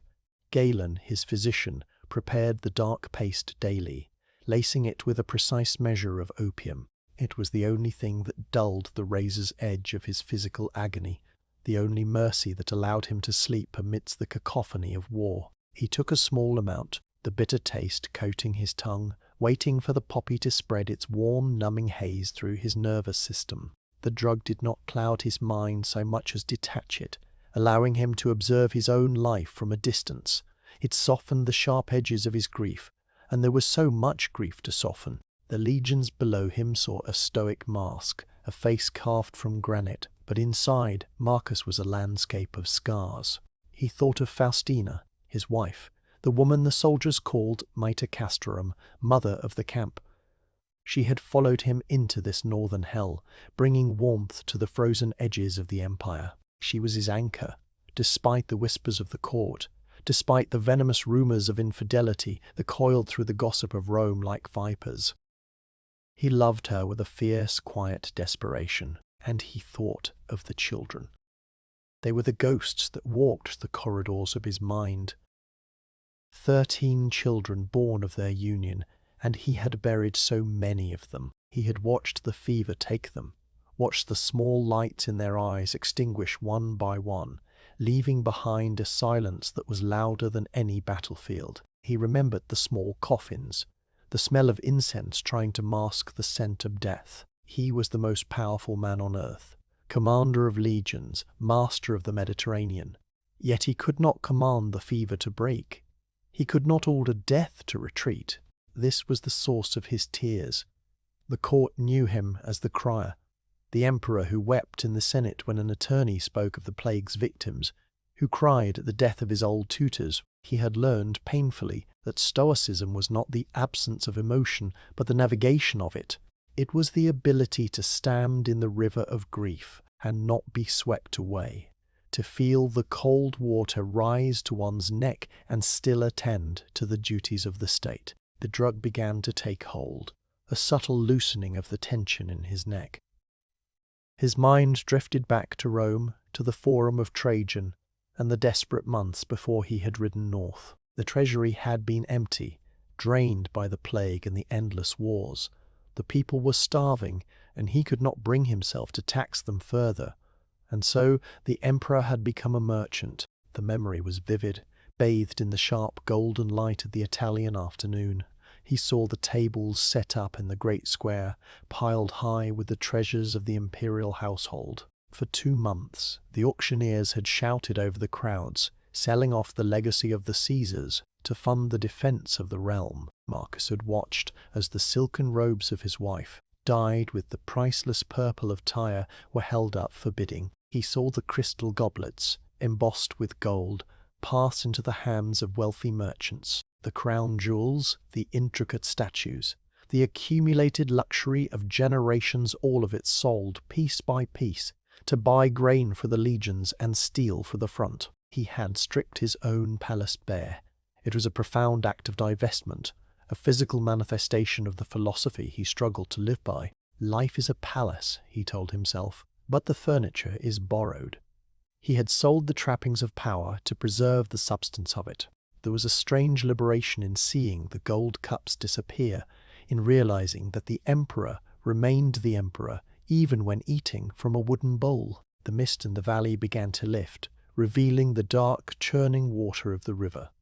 The sun was rising higher, burning through the grey, but it brought no warmth.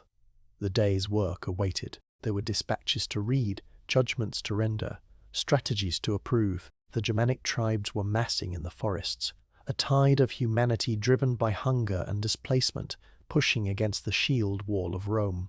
Marcus turned from the railing, his movements stiff but steady. He walked back into the dim interior of the praetorium, where a single tallow candle still sputtered on his field desk. Beside it lay a scroll of papyrus, half filled with his cramped Greek handwriting. These were not orders for the generals, nor decrees for the Senate. They were notes addressed to the only person who truly understood the solitude of his position, himself. He sat down, the wooden chair creaking under his weight. The opium hummed in his blood, creating a barrier between him and the pain in his chest. He picked up the reed pen, dipped it into the ink, and stared at the flickering flame. He needed to remind himself of the principles that kept him sane. He needed to write down the truths that Fronto's rhetoric could never capture, the simple, rough truths of Rusticus. He thought of the ivory shoulders. He thought of the small coffins. He thought of the auction in the Forum. He brought the pen to the paper, the scratch of the nib loud in the silence of the tent. "Do not act as if you had 10,000 years to throw away," he wrote, the Greek letters forming a chain of anchors against the drift. "Death stands at your elbow. Be good for something while you live, and it is in your power." He paused, listening to the distant sound of a trumpet signaling the change of the watch. The camp was fully awake now. The machinery of the empire was turning, grinding gears made of flesh and iron. He was the driver of this machine, yet he was also trapped within it. He dipped the pen again. "The art of living is more like wrestling than dancing," he added, the ink glistening wetly in the candlelight. Because an artful life requires being prepared to meet and withstand sudden and unexpected attacks, he set the pen down. The day had officially claimed him. The philosopher must retreat so the emperor could emerge. He rose from the desk, smoothing the folds of his military tunic, and prepared to step back out into the light, to wear the mask of the Caesar once more, knowing that the true battle was not against the barbarians in the trees, but against the despair that waited in the quiet moments between the heartbeats. The scroll remained on the desk, waiting for the night, waiting for the moment when the world would recede enough for the man to return. Section 9. The medicine of adherence. The heavy woolen flap of the tent parted, and Marcus Aurelius stepped from the amber warmth of his sanctuary into the biting grey chill of the Danube morning. The air tasted of wet iron, river mud, and the wood smoke of 10,000 cook fires. A legionary standing guard stiffened instantly, his knuckles whitening around the shaft of his piler. But Marcus raised a hand, a quiet, economizing gesture that commanded ease rather than attention. He did not want to be the emperor just yet. For a fleeting moment, he wished only to be a man breathing the dawn, checking the durability of his own spirit against the coming day. A sharp, gnawing pain bloomed in his chest, radiating downward into his stomach, a familiar companion, a dark tenant that had lived within his ribcage for years. It was the body betraying the will, the fragile vessel cracking under the heat of the mind's furnace. He paused, his breath pluming in the cold, and his hand drifted instinctively to the pouch at his belt where the physician Galen had placed his daily necessity. It was a small jar of theriac, a thick, bitter electuary spiced with cinnamon and spiked with the juice of the white poppy. He placed a small measure of the dark paste upon his tongue. The taste was acrid, earthy, and ancient. As the medicine dissolved, sending a slow, numbing warmth through his veins, the sharp edges of his physical agony began to blur. The opium did not bring euphoria. Marcus had no use for escape. It brought only a dulling of the screams of the nerves, a forced silence in the gallery of pain, so that reason might speak once more. It was the fuel of endurance. He swallowed the bitterness, accepting it as he accepted the rain, the war, and the crown. The sensation of the drug settling in his blood drew his mind backward, drifting through the mists of time to a world that seemed to belong to a different soul entirely. He remembered the sunlight on the Esquiline hill, far from these gloom-choked forests. He remembered the scent of heated brick and Spanish olive oil, the smell of his family's trade, the wealth that had cradled his youth and softness. He had been born Marcus Annius Verus, a boy of fragile health and serious eyes, a child who preferred the truth to the game. He could almost feel the heavy hand of the Emperor Hadrian on his shoulder. Not the ghost he was now, but the living titan who had walked the halls of the palace like a god. Hadrian had looked at the boy, this serious child who refused to lie even in jest, and smiled with a terrifying affection. Verissimus, Hadrian had called him. The truest. It was a nickname that felt like a decree. Hadrian had seen something in the boy's quietude, a steel spine hidden beneath the pale skin, and had woven a succession plan so complex, so far-reaching, that it skipped a generation of blood to ensure that this truthful boy would one day rule the world. Marcus remembered the day the trap had sprung.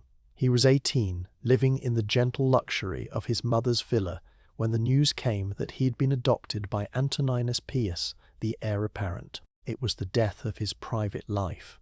The historians would later write of his glory, but Marcus remembered only the appalling sadness that had crashed over him. He had wept, not tears of joy, but of mourning. He knew what the purple cloak meant. He knew it was a shroud that one wore while living. He had been forced to leave the garden for the palace, to trade the silence of the scholar for the noise of the court. The medicine was working now, the pain in his stomach receding to a distant, dull throb.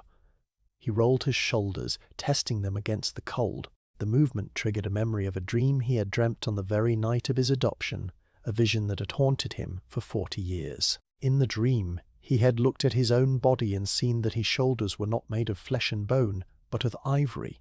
They were polished, gleaming, and unnatural. He had been terrified, but when he tested them, placing the weight of the world upon them, the ivory held. It did not crack.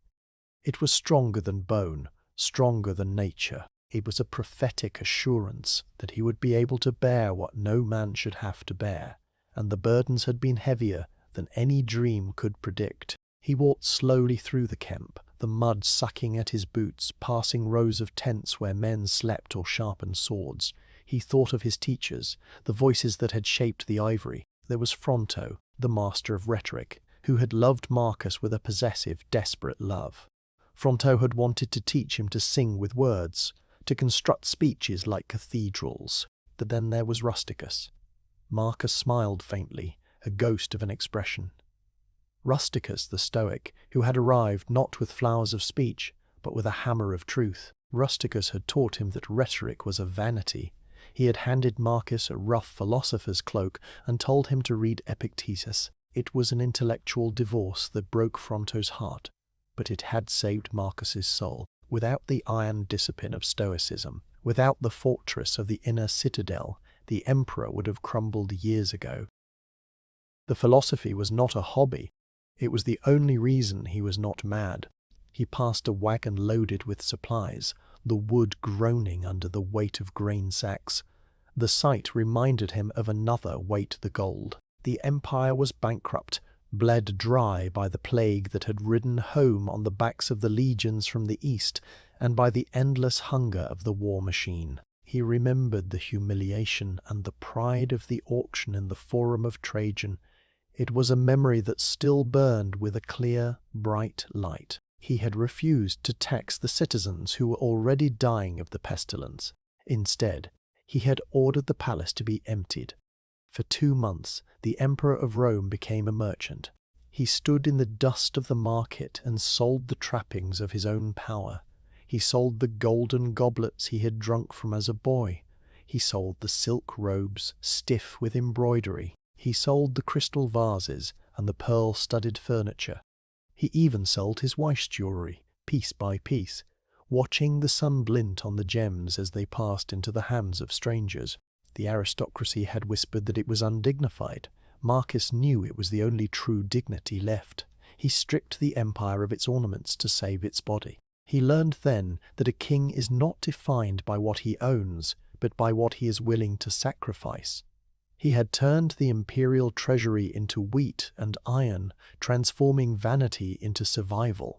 A figure emerged from the mist ahead, a woman, cloaked in heavy wool, her face obscured but her gait unmistakable. Faustina. The soldiers called her Mater Castrorum, the mother of the camp, while the gossip-mongers in Rome whispered lies about gladiators and sailors, inventing scandals to fill their empty lives. She was here, in the mud, in the cold, walking through the valley of the shadow of death beside him. Marcus felt a surge of emotion rise in his throat, a sudden piercing heat that had nothing to do with the ulcer. They shared a bond forged in the fires of an unimaginable grief. They had brought 14 children into the world, and they had buried almost all of them. He had watched the lights go out in small eyes, one by one. He had stood over tiny sarcophagi, his heart fracturing, while the court waited for him to sign decrees. He was not the stone man the statues depicted. He was the man who wept. He was the crier, the one who could not hold back the tears when the lawyer spoke of the plague victims, the one who sobbed when his tutors died. The Stoicism was not a lack of feeling. It was the dam that held back a river of sorrow that threatened to drown the world. He loved Faustina with a desperate, clinging intensity, because she was the only one who knew the weight of the tiny ghosts that walked behind them. She was the anchor in the storm. He nodded to her as they passed, a silent communication of shared endurance, and she vanished into the grey swirl of the morning fog. The camp was fully rousing now. The clatter of metal on metal, the shouting of centurions, the braying of mules, the symphony of war was tuning up. The drug had done its work. The pain was a distant echo, manageable, contained. The ivory shoulders were locked in place. Marcus stopped at the edge of the ridge, looking down at the dark rushing waters of the Danube. On the other side lay the Marcomanni, the Quadi, the Iasyges, the chaos that sought to dismantle the order of Rome. But the chaos was also within. It was in the blood coughed up by the dying soldiers in the hospital tents, in the treasury ledgers that bled red ink, in the silence of the nursery. He took a deep breath, filling his lungs with the freezing air. Pass through this brief moment of time in accordance with nature, he told himself, reciting the lesson he had written just moments ago by candlelight, and come to your rest with a good grace, as an olive falls in its season, blessing the earth that bore it, and grateful to the tree that gave it life. He was the olive. He was the tree. He was the earth. He turned his back on the river and walked toward the center of the camp, where the standards of the legions were raised like golden talons against the grey sky. The philosopher had written his pages. The man had taken his medicine. Now the emperor must command. The mask of ivory and gold descended over his face, flawless and impenetrable, ready to meet the day. The camp was waking, the slow rhythmic clatter of armor beginning to stir against the silence of the dawn. Yet the emperor walked within a solitude that no legion could breach. To the soldiers watching from their posts, he was the master of the world, a figure of bronze and iron. But within the folds of his purple cloak, he carried the memory of a boy who had never asked for the world at all. His mind drifted back, away from the frozen Danube, seeking the warmth of a lifelong vanished. He remembered the golden light of the olive groves in Spain, where his family's fortune had been pressed from the earth-green oil and red clay. He had been Marcus Annius Verus then, a child of immense privilege but quiet disposition. It was a time before the weight of empire had settled upon him, a time when the Emperor Hadrian, old and sharp-eyed, had looked upon the boy and seen something startling. Not strength of arm, but strength of truth. Verissimus, Hadrian had called him.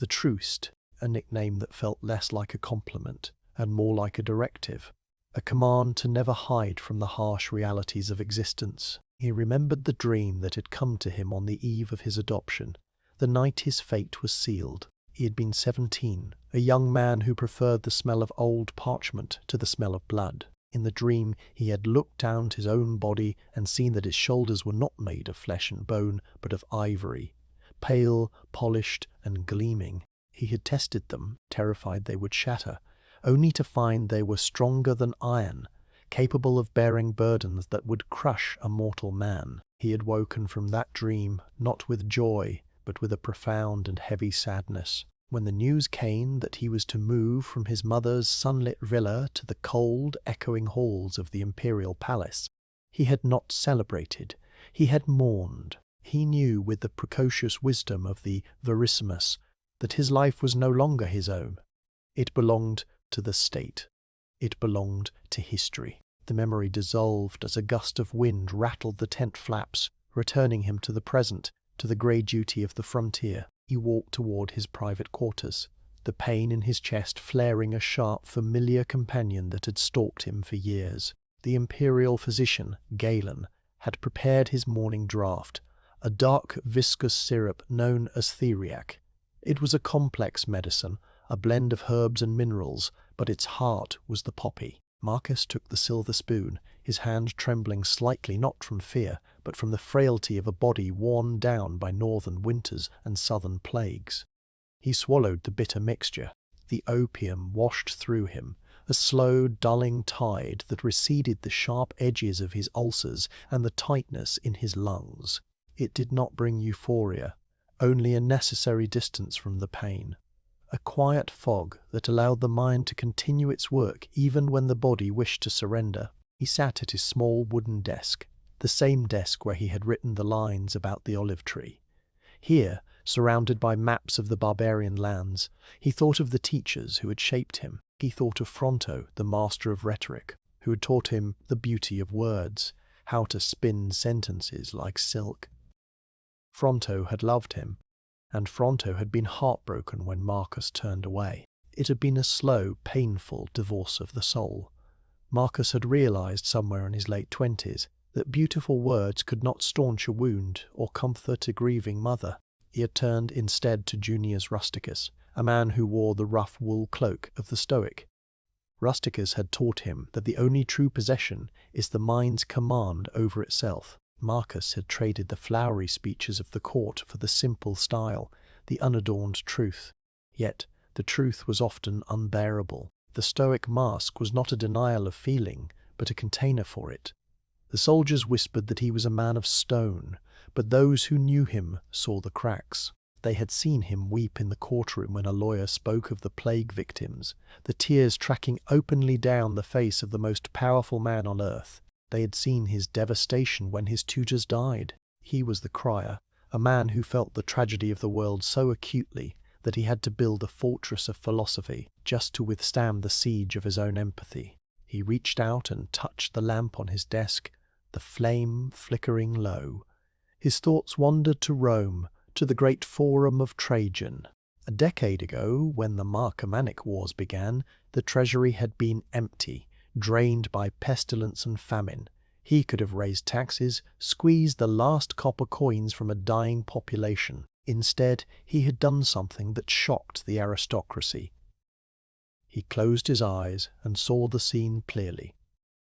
The emperor, standing in the market square, acting as his own auctioneer. For 2 months, the wealth of the Caesars was laid out on the dusty stones. He sold the golden goblets of his predecessors. He sold the silken robes interwoven with pearls. He sold the rock crystal vases and the jeweled caskets. He even sold his wife's private finery, her gold-embroidered tunics and gem-studded belts. It was a humiliation to the office, some said, but to Marcus, standing there amidst the haggling merchants, it was a liberation.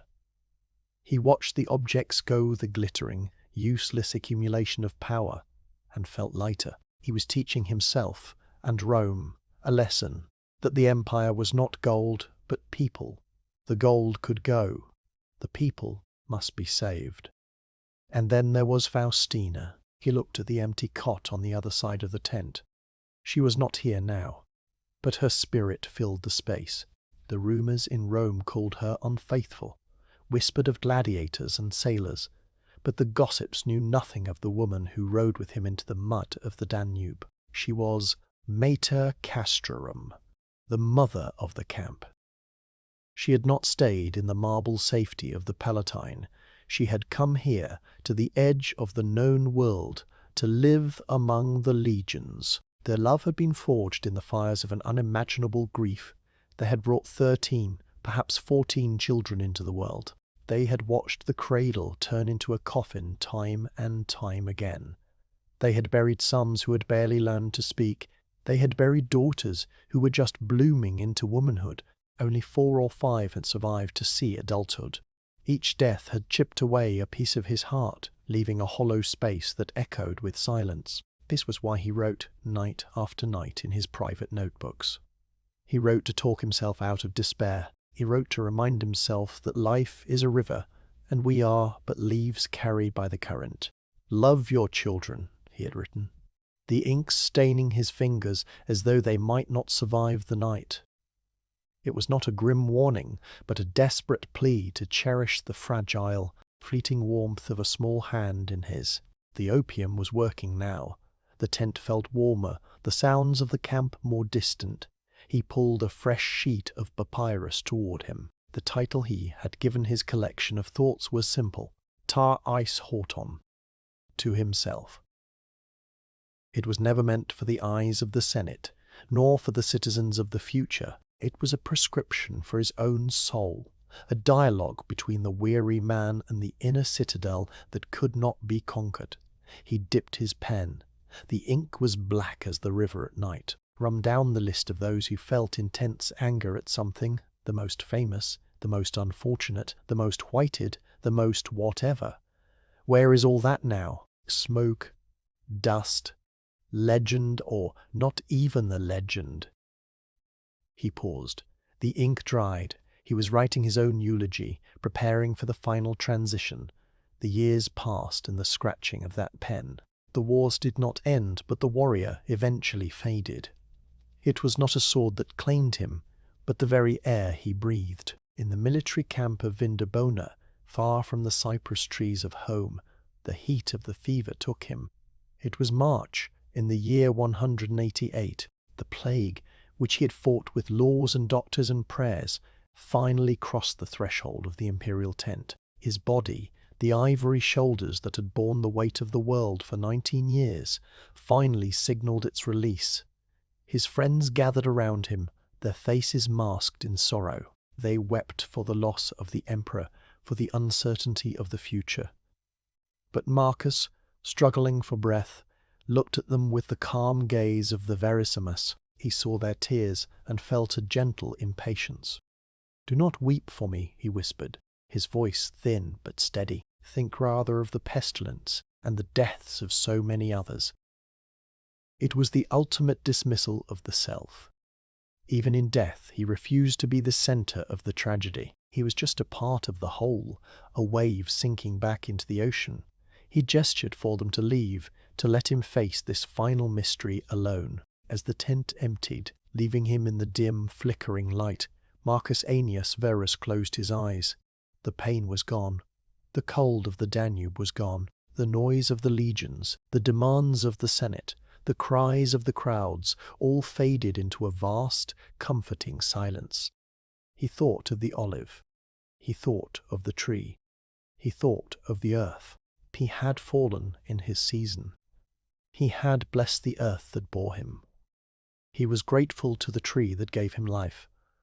The mask of gold and ivory dissolved. There was no emperor left. There was only the quiet, drifting dust of a man who had tried with every breath to be good. The candle burned down to its wick. The smoke curled upward, a thin grey ribbon vanishing into the darkness. The story was finished. The book was closed. The struggle was over. Rest now, amidst the silence of history. The burden is set down. Good night.